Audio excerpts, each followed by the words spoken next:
Welcome to React with Alucard, your host, London VK Alucard. Your vampire is back. With the cape in the hall. Your vampire king, London VK Alucard, is back. And we're going to be playing some Vampire Masquerade Bloodlines 2 tomorrow, so expect that Sunday. But we're doing some reaction. I want to welcome y'all back to React with Arrow / React with Alucard. He told, I seen one video he did. He told me not to make a video. I was just feeding a little bit ago, as you see the blood. Tasty. So I don't care what London, I don't care what Red Arrow says. I'm still gonna do it. So we're about to dive into this reaction to Vampire Masquerade Bloodlines 2. Which clan or class should you choose? So get you some snacks. Get you some blood. Go feeding. Feed.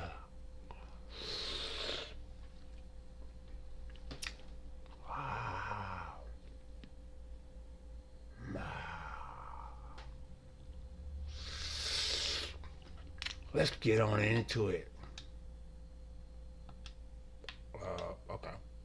Every character build in Vampire the Masquerade Bloodlines 2 is undoubtedly your clan choice. It will determine how particular NPCs react to you, what passive you'll have after feeding, and how quickly you'll learn particular abilities. Let's do a breakdown of each, and which one is best for you.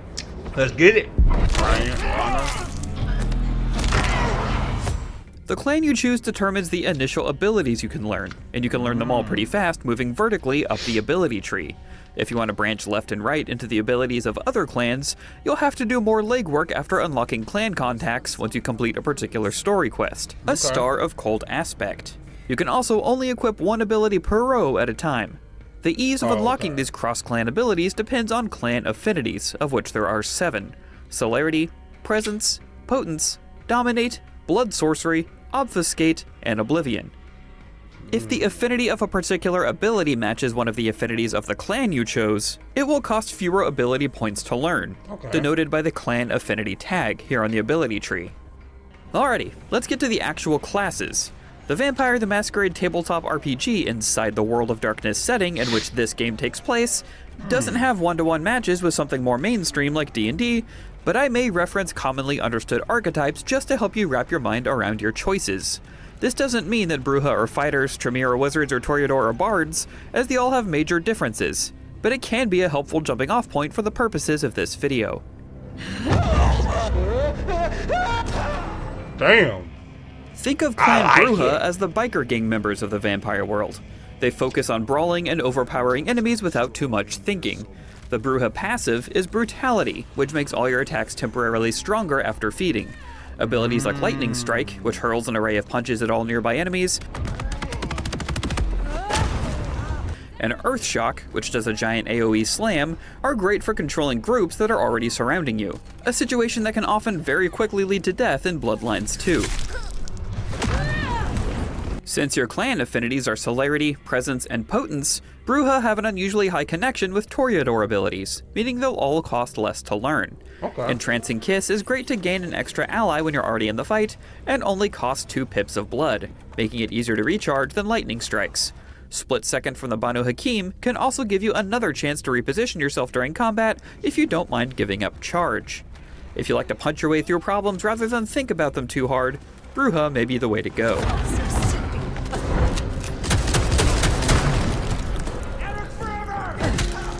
Think of Tremere as vampire wizards. Adept in blood sorcery, Tremere can end battles before they start, with combinations like Cauldron of Blood and Blood Curse, which will bring nearby enemies close together before exploding your center target.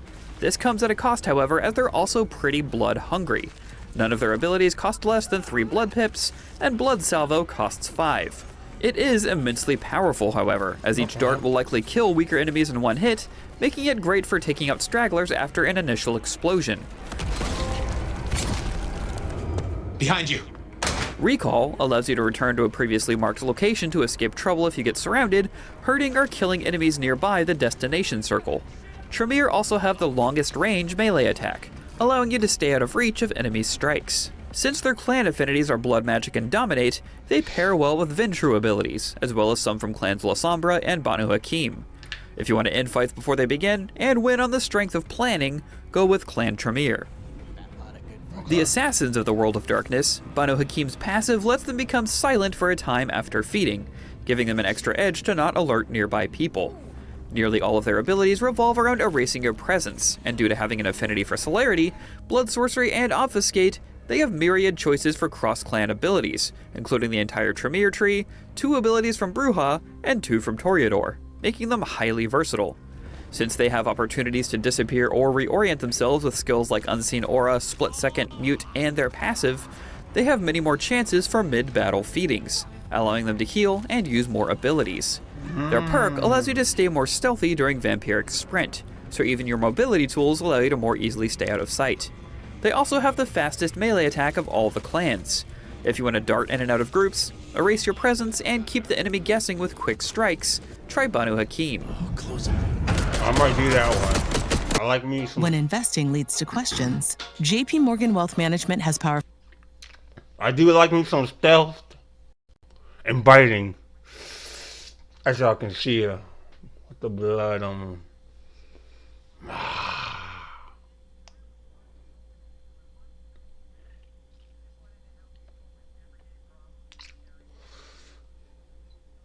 Chicka-chaka.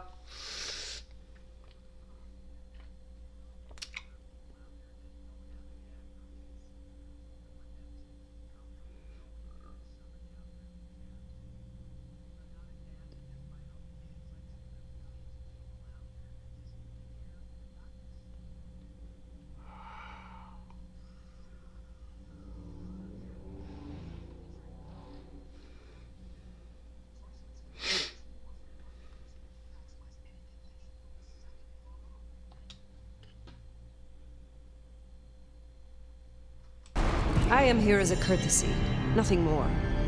The Fancy Pants Undead of High Society are often of the Ventrue clan. With a focus on hardiness and control, their passive allows them to resist damage after feeding, so they can tank some more hits if you're not great at parrying. All of their abilities are of the Dominate affinity, and allow you to puppeteer or outright command your enemies to take their own lives. Mass Manipulation is a powerful mastery ability, as it will cause any Ventrue ability and any effect ability from the other clans to manipulate several enemies at once. Possession is another highlight, as it allows you to attack another enemy, sowing a little bit of chaos. Or you can simply have them walk off the side of a building. Damn.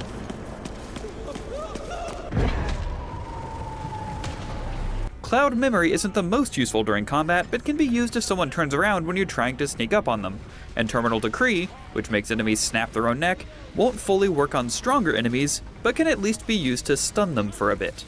As far as cross-class abilities go, skills from the Toreador tree like Entrancing Kiss and Beckon, as well as Glimpse of Oblivion from the La Sombra tree and Taunt from the Brujah tree, will all be cheaper to unlock. If you want to focus on defense and enemy control, have a bit of an easier time during combat, or if you just feel like you're a little bit better than everyone else, the Ventrue clan is a good choice. La Sombra are masters of shadows, using them to hop between opponents, trap or isolate enemies, or hide yourself after a feed. Their perk, Stygian Shroud, prevents mortals from attacking you while feeding as well, making it easier to feed mid-battle like the Banu Hakim. It's one of the harder clans you can play, as it's up to you to find ability combinations and creative uses for your powers, but when planned well, you can bounce between several different enemies using Shadow Step, getting free feeds to refill your health and blood as you go. Good cross-clan abilities include anything with Dominate and Potence affinities, meaning they sync very well with a Ventrue, and can grab Earth Shock from Brujah on the cheap. Their mastery ability, Enter Oblivion, is a little hard to explain. Ever seen Jujutsu Kaisen?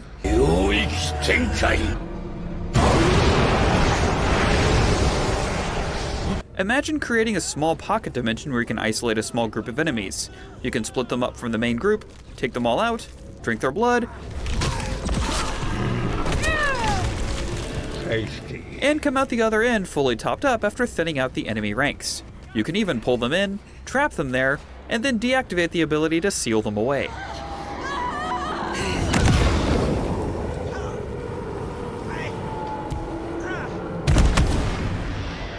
Damn. And it only costs 4 pips of blood instead of 5, like the other clan mastery abilities.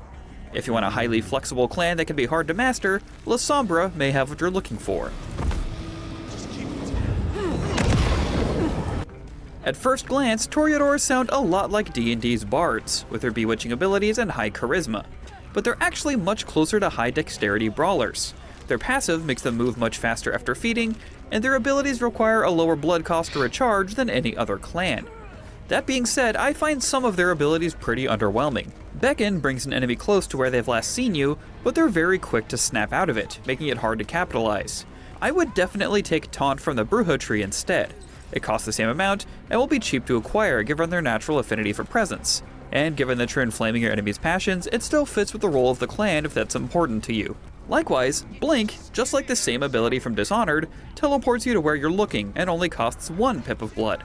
But you're already so fast between Vampiric Sprint and your passive, I find other movement abilities much more useful. Those caveats aside, the clan is still plenty fun. Entrancing Kiss is one of the most useful abilities among any clan, and only costs 2 blood.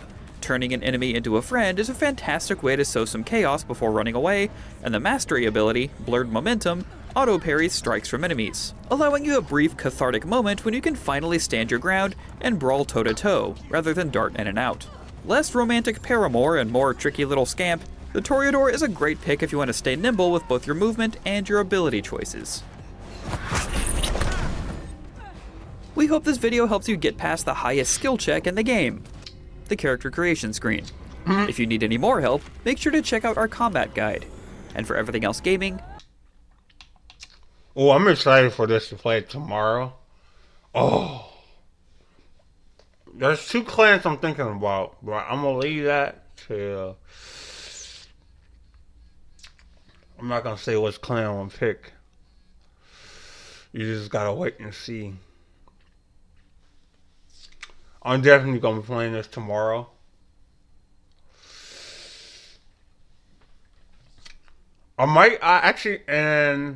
Actually, yeah, I'm going to be playing that tomorrow.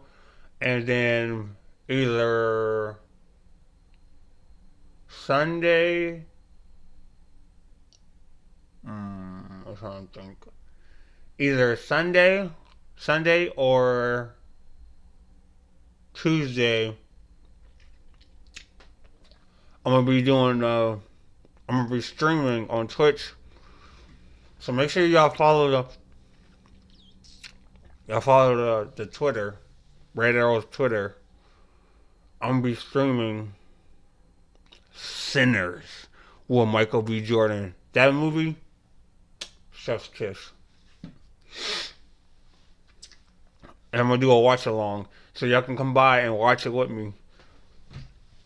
I'm still debating. I'll make sure I'll let y'all know in the link, or not the link. I'll make sure I make a post when I'm doing it, either Sunday or Tuesday. I'm thinking about Sunday to doing it. I'm thinking about it. But I'll definitely make a post of it so y'all can see of it. I want to thank y'all for coming by this reaction. React with Alucard, aka React with Arrow. Make sure y'all bite that like button, bite that subscribe button, become a member of the Vampire Army, because all we are is in a feeding frenzy for blood. And hey, Red Arrow. If you want the smoke,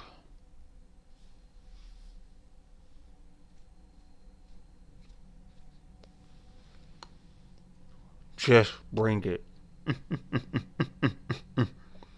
I'll see y'all for the next reaction.